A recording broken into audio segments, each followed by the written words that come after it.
When you think of terrorism, you think of Islamic terrorism. Let's be honest with each other. And it's odd because there are a lot of Christian terrorist organizations of all sorts of religions, but Christianity, world's biggest religion, has its terrorists. They don't get so much PR though. And we want to correct that. And so we're going to be doing a brief overview of just some of the Christian terrorist organizations that are either still operating or have operated over the past few years and have accrued quite a body count of their own.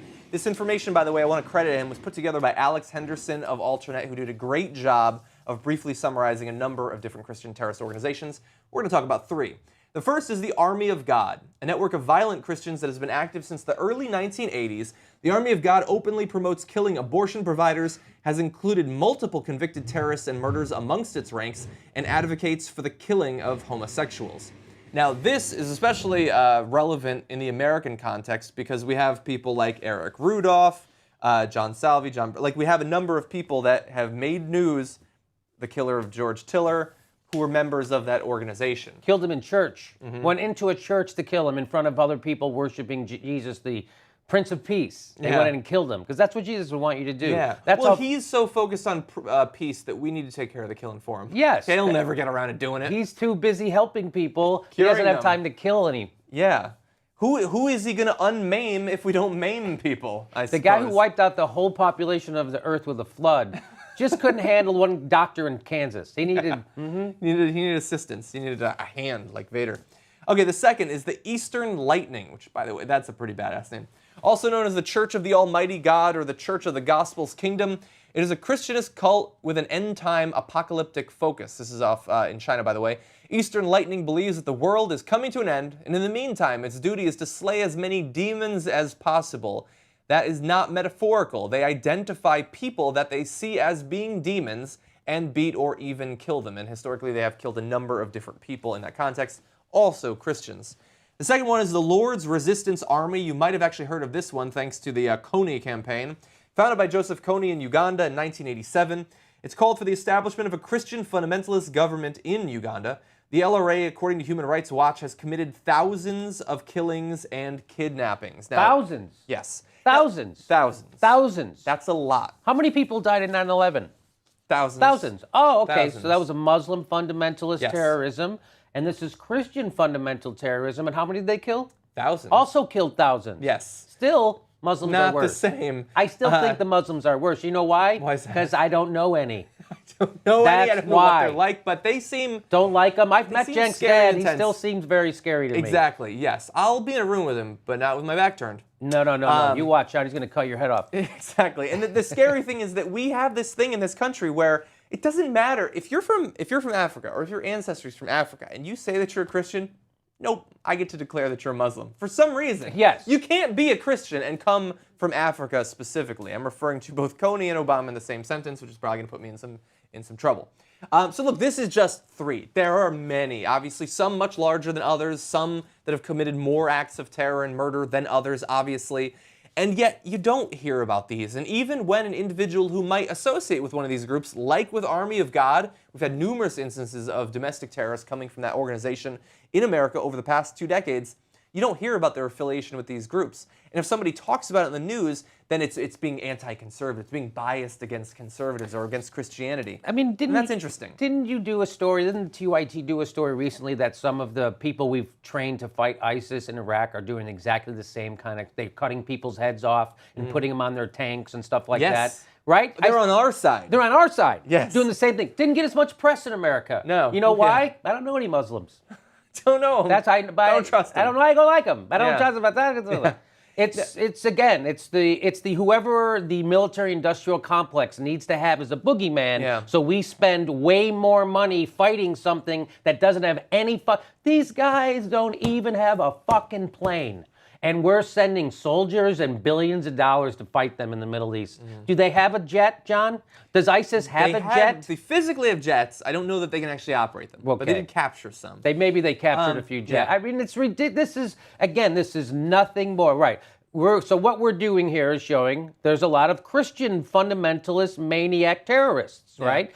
Killing thousands of people, but we don't get the press here because, I don't know, maybe I'm going to just put a guess that maybe the press here is white and Christian. I don't know. Maybe. Maybe that's what it is. Yeah, and look, many people are going to say, well, look, most of the press, probably atheists. That's true, but they still were mostly, I would assume, brought up in Christian households, and you retain some of those biases even if you no longer personally associate with the religion or see yourself as being a member of it.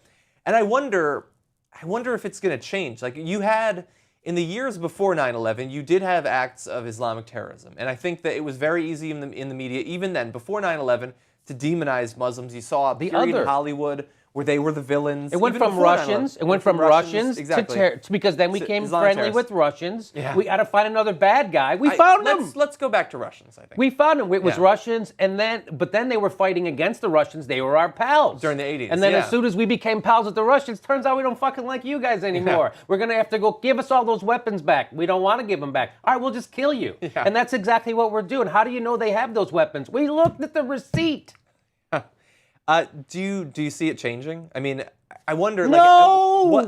There are fewer Christians in America every year than there were the year before. That's a trend that's continuing. It may stop at some point or reverse. I can't believe that. Is there a threshold at which we can critically look at a person's terrorist organization regardless of religious identification? I wonder. Is it 50%? Is it 20%? Like, if somebody blew up a building in America and they were hardcore Buddhists or Hindus or Jains or they identified with Shinto, like, we would identify that as being part of their identity. Right. But still, but not. Timothy McVeigh never even went to church. As far as I know. We go beyond that. We don't just not identify it. We take the organizations inside of the FBI that are tasked with investigating domestic conservative extremist organizations and we disbanded them. Preemptively, we disband it. I don't know if that's going to change, but I feel like we probably should look into it. So I just want to, I would like to, make the point that people want to, right now there's a big push to say, hey, we need to focus everything on Muslim terrorists, and they're the worst thing in the world. And aren't they worse than Christians? Aren't they worse than Jews? Aren't they worse than Buddhists? I had a guy say to me, hey, would you rather have a country run by Buddhists have a nuclear weapon or a country run by Muslims have a nuclear weapon? I go, I don't know. I wouldn't want to have a country run by Christians have a nuclear weapon because they're the only ones who fucking dropped one. Yeah. We dropped 2 of them, by the way, and we didn't need to. But if you asked MacArthur and Eisenhower, they said we didn't even need to drop the first nuclear bomb on Japan, and we did it anyway. Japan was looking for a way to surrender. So, again, trying to make out that there's another religion that's even worse than there's nothing worse than the Crusades. There's nothing worse than dropping nuclear bombs. There's nothing worse than invading Iraq. George Bush said they said, did you ask your father for advice on your Iraq invasion? And he said, I asked my heavenly father. And then he called it a crusade. So here we are, a Christian guy invading another Muslim country, killing hundreds of thousands of people, ordering torture and war crimes to cover it up. But because here's the big difference. Terrorism is the violence of the weak, and we condemn it. War is the violence of the strong, and we glorify it, which is why when I go to the Rose Bowl, I have to watch a fucking B-1 bomber fly over, and everybody salute and cheer it. A fucking weapon of death. Everyone, yeah! Okay, it's because would you cheer a jihadist with a pipe bomb or a suicide bomber? Because that's their war. Terrorism is the war of the weak. And conventional war is the war of the strong. And that's all. So don't quit pretending we're different. We're not. We kill way more people. We've killed way more people. So this bullshit that somehow we're going to be angrier or more scared of Muslims than Christians, fundamentalism is an illness that affects every religion. Yeah. Right now we've got Buddhists. Buddhists are cutting people's heads off, right? We've covered that story. So, anyway, I just wanted to say that.